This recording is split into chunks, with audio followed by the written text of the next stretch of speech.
Kyrie Jesu Domine, dona eis requiem.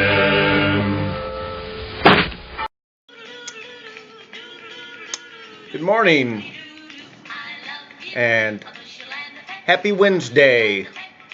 So I'm kind of out of sync with doing videos for a bit. You know, sometimes you need these breaks. We'll turn down this. My mother used to sing this song, my grandma. Fun song. And just some thoughts on a thing that happened in our little town last night. There was a city council meeting. The board met to talk about various things going on in New Melle, and I decided to sit in on it. It was in our church grand hall to allow for social distancing. And just a couple notes. For the most part, I don't care for these bureaucratic things. They're just not my cup of tea. I'm just not interested enough. And maybe I should take more interest about what it is and what happens.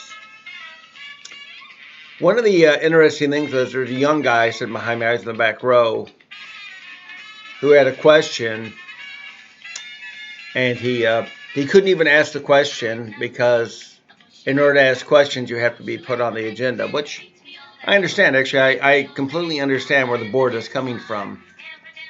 Because when we used to have school boards, we'd have angry parents show up, and they would want something addressed now.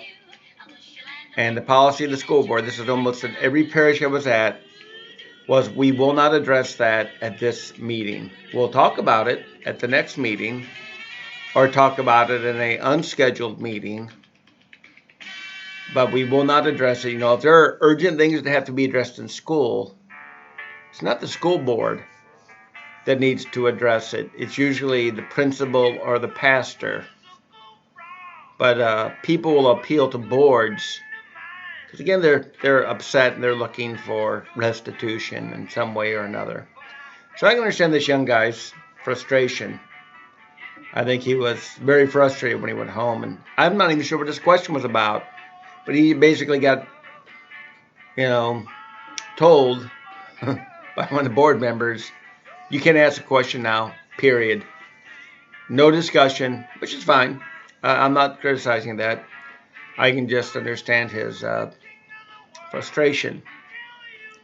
My concern always with groups like that, and this would go the same for school boards and parishes or parish councils, is that organizations, committees, always have to worry about allowing bureaucracy to insulate them, to make them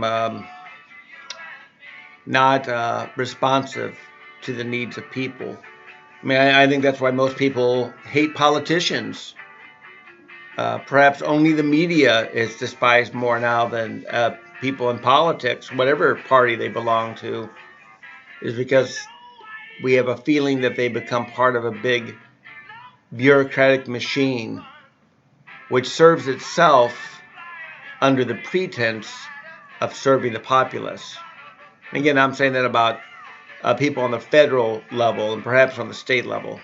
Local level seems to be pretty accountable. You know, there are going to be people you run into in town. You're going to bump elbows with them.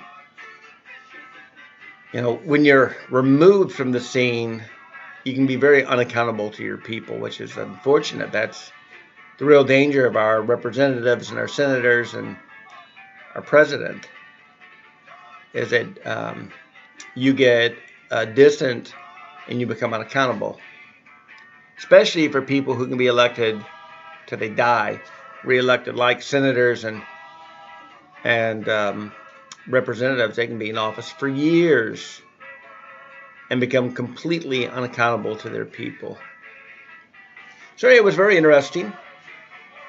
I went there in support of a local business that wanted to expand, and that didn't happen last night. I got voted down.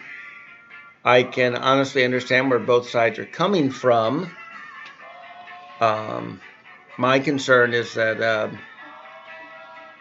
little urban areas like New Meli, if they aren't growing, they're typically stagnating.